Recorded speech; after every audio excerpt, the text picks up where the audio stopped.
علیکم ورحمۃ اللہ وبرکاتہ۔ بسم اللہ الرحمن الرحیم۔ قال النبی صلی اللہ علیہ وسلم انا خاتم النبیین لا نبی بعدی او کما قال علیہ الصلاۃ والسلام۔ النصیحہ قرآن و سنت اکیڈمی کی طرف سے آن لائن ختم نبوت کورس کی 8ویں نشست ہے۔ محترم سامعین، مرزا قادیانی نبی نہیں ہے، اس کی بہت ساری وجوہات میں سے ایک وجہ اس کی تضاد بیانی بھی ہے۔ یعنی مرزا کبھی ایک بات کہتا ہے پھر خود ہی اس کی نفی کر دیتا ہے، پھر کسی بات کا اقرار کرتا ہے اور بعد میں خود ہی اس کی تردید کر دیتا ہے۔ کبھی ایک بات کو بیان کرتا ہے اور بعد میں خود ہی اس کی تکذیب کر دیتا ہے، اور یہ کام اس کی زندگی میں اس قدر ہے کہ شمار نہیں کیا جا سکتا۔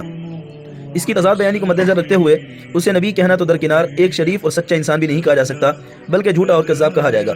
مثلا ایک جگہ کہتا ہے کہ میں نے حقیقی نبوت کا دعویٰ ہرگز نہیں کیا، پھر لکھتا ہے کہ مجھے نبوت اور رسالت سے انکار نہیں، یعنی میں نبی اور رسول ہوں۔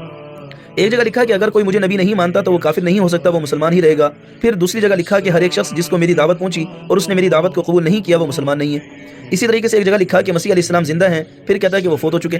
کبھی کہتا ہے کہ مسیح آخری زمانے میں آسمان سے نازل ہوں گے، پھر کہتا ہے کہ وہ ہرگز آسمان سے نازل نہیں ہوں گے۔ کبھی کہتا ہے کہ مسیح اور مہدی دو شخص ہوں گے، پھر کہتا ہے کہ ہرگز نہیں، مسیح اور مہدی ایک ہی شخص کا نام ہے۔ کبھی کہتا ہے کہ مجھے عیسیٰ علیہ السلام سے کیا مناسبت، وہ تو بڑے عظیم الشان نبی ہیں، پھر کہتا ہے کہ میں مسیح علیہ السلام سے ہر طرح سے افضل ہوں اور ہر شان میں بڑھ کر ہوں۔ کبھی کہتا ہے کہ میری قوم مغل برلاس ہے، کبھی کہتا ہے کہ میں فارسی نسل سے ہوں، کبھی کہتا ہے کہ میں اسرائیلی اور فاطمی ہوں، اور پھر کبھی اپنا تعلق چینی قوم سے بتاتا ہے۔ تو محترم سامعین، مرزا قادیانی نے خود ایک جگہ لکھا ہے، اس بات کا اقرار کیا ہے کہ جس آدمی کے کلام میں تضاد اور تناقض ہو تو یا تو وہ پاگل اور مجنون ہوتا ہے یا پھر وہ جھوٹا اور منافق ہوتا ہے۔ تو اس کے اس اقرار کی روشنی میں ہم ذرا جائزہ لیتے ہیں کہ اس کی زندگی میں تناقض بیانی تھی یا نہیں تھی۔ چنانچہ مرزا قادیانی نے ایک جگہ لکھا کہ خدا وعدہ کر چکا ہے کہ حضرت صلی اللہ علیہ وسلم کے بعد کوئی رسول اور نبی نہیں آئے گا۔ ازالہ اوہام صفحہ 140 جلد 2۔ پھر اس کے بعد لکھا کہ سچا خدا وہی ہے جس نے قادیان میں اپنا رسول بھیجا، دافع البلا صفحہ 11۔ تو دیکھیں، پہلے اس نے اقرار کیا کہ اللہ تعالیٰ نے یہ وعدہ کیا کہ کوئی نبی نہیں بھیجا جائے گا، پھر کہتا ہے کہ مجھے نبی بنا کر بھیجا گیا۔ اسی طرح یہ جگہ لکھا کہ بچپن میں میری تعلیم اس طرح ہوئی کہ میں 6-7 سال کا تھا تو ایک فارسی خواہ معلم میرے لیے رکھا گیا جنہوں نے قرآن شریف اور چند فارسی کی کتابیں مجھے پڑھائیں، اور جب میری عمر تقریباً 10 سال کی ہوئی تو ایک عربی خواہ میری تربیت کے لیے مقرر کیا گیا، تو میں نے صرف کی بعض کتابیں اور کچھ قواعد نحو ان سے پڑھے، اور میرے لیے ایک استاد مقرر کیے گئے اور میں نے ان سے نحو، منطق اور حکمت کی کتابیں پڑھی۔ کتاب البریہ حاشیہ صفحہ 161۔ اب اپنی اسی بات کی تردید کرتے ہوئے ایک اور جگہ لکھتا ہے کہ میں حلفاً کہتا ہوں کہ میرا یہ حال ہے کہ کوئی ثابت نہیں کر سکتا کہ میں نے کسی سے قرآن یا حدیث یا تفسیر میں سے کوئی ایک بھی سبق پڑھا ہو۔ ایام صلح صفحہ 174۔ اب آپ بتائیے کہ ایک طرف تو وہ خود کہہ رہا ہے کہ میری اس طریقے پر تعلیم ہوئی اور مجھے استادوں نے پڑھایا وغیرہ، اور اب حلفاً کہتا ہے کہ کوئی ثابت نہیں کر سکتا کہ میں نے کسی انسان سے کوئی علوم پڑھے ہوں۔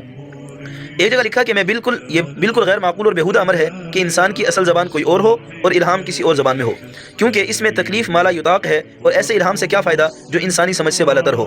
چشمہ معرفت صفحہ 209۔ پھر دوسری جگہ اس کی تردید کرتے ہوئے خود لکھتا ہے کہ بعض الہامات مجھے ان زبانوں میں بھی ہوتے ہیں جن سے مجھے کچھ واقفیت نہیں، جیسے انگریزی، سنسکرت، عبرانی وغیرہ۔ نزول المسیح صفحہ 57۔ ایک اور جگہ لکھا کہ عیسائیوں، یہودیوں نے اپنے دجل سے خدا کی کتابوں کو بدل دیا، انوار القرآن صفحہ 6۔ اور اس طرح لکھا کہ انجیل، تورات ناقص اور محرف اور مبدل کتابیں ہیں، دافع البلا صفحہ 19۔ اور پھر خود ایک اور جگہ اس کی تردید کرتے ہوئے لکھ دیا کہ یہ کہنا کہ وہ کتابیں محرف اور مبدل ہیں اور ان کا بیان قابل اعتبار نہیں، ایسی بات وہی کرے گا جو خود قرآن شریف سے بے خبر ہے۔ چشمہ معرفت صفحہ 57۔ تو اس کی خود زبانی اقرار سے گویا یہ خود قرآن سے بے خبر ہے۔ ایک جگہ لکھا کہ عیسیٰ علیہ السلام کی قبر بلدۃ القدس میں ہے اور اب تک موجود ہے، اتمام الحجہ صفحہ 20۔ پھر دوسری جگہ لکھتا ہے کہ خدا کا کلام خود قرآن شریف کی گواہی دیتا ہے اور اس کی قبر سری نگر کشمیر میں ہے، حقیقت الوحی صفحہ 101 حاشیہ۔ اب دیکھیں کہ ایک طرف اقرار کرتا ہے کہ ان کی قبر بلدۃ القدس یعنی شام میں ہے، اور یہاں کہتا ہے کہ سری نگر کشمیر میں ہے۔ تو محترم سامعین، تضاد بیانی کے ساتھ ساتھ یہ جھوٹ بھی ہے کہ قرآن شریف نے تو کہیں بھی گواہی نہیں دی۔ ہم مرزائیوں سے درخواست کرتے ہیں کہ قرآن شریف سے ثابت کر کے دکھا دیں کہ قرآن مجید میں کہاں لکھا ہے کہ ان کی قبر سری نگر کشمیر میں ہے اور وہ فوت ہو گئے۔ ایک جگہ لکھا کہ میں نبوت کا مدعی ہرگز نہیں، اعلان مورخہ 3 اکتوبر 1891۔ اور دوسری جگہ لکھا کہ ہم دعویٰ سے کہہ سکتے ہیں کہ ہم نبی اور رسول ہیں، اخبار البدر 5 مارچ سن 1908 عیسوی۔ ایک جگہ لکھا کہ میرا مذہب یہی ہے کہ میرے دعوے کے انکار سے کوئی شخص کافر نہیں ہو سکتا، تریاق القلوب صفحہ 130۔ اور پھر دوسری جگہ تردید کرتے ہوئے لکھتا ہے کہ جو مجھے نہیں مانتا وہ خدا اور رسول کو نہیں مانتا، وہ مومن کیسے ہو سکتا ہے، حقیقت الوحی صفحہ 164۔ ایک جگہ لکھا کہ ہم وید کو بھی خدا کی طرف سے مانتے ہیں، پیغام صلح صفحہ 11۔ اور پھر دوسری جگہ لکھا کہ وید گمراہی سے بھرا ہوا ہے، حمامت البشرا صفحہ 50 جلد 1۔ ایک جگہ لکھا کہ مسیح علیہ السلام کی بغیر باپ کی ولادت ایک عجوبہ قدرت ہے، اخبار البدر صفحہ 3 16 مئی 1907 عیسوی۔ پھر دوسری جگہ لکھا کہ مسیح علیہ السلام کا بغیر باپ کے پیدا ہونا کچھ عجوبہ نہیں، جنگ مقدس صفحہ 7۔ تو ایک طرف اقرار کرتا ہے کہ اللہ تعالیٰ کی قدرت ہے، پھر دوسری طرف اس کا انکار کرتا ہے۔ تو محترم سامعین، یہ چند تضاد بیانیاں جو آپ کے سامنے ذکر کی گئیں، اب مرزے کے اپنے اقرار کے مطابق جو اس نے کہا تھا کہ جس کے کلام میں تضاد اور تناقض ہو تو یا تو وہ پاگل اور مجنون ہوگا یا پھر جھوٹا اور منافق ہوگا، تو بالکل اسی طریقے سے اس کے کلام میں تضاد بیانی بہت زیادہ ہے، تو اس کے اپنے اقرار کے مطابق یا تو مرزا قادیانی پاگل اور مجنون ہے یا جھوٹا اور منافق ہے۔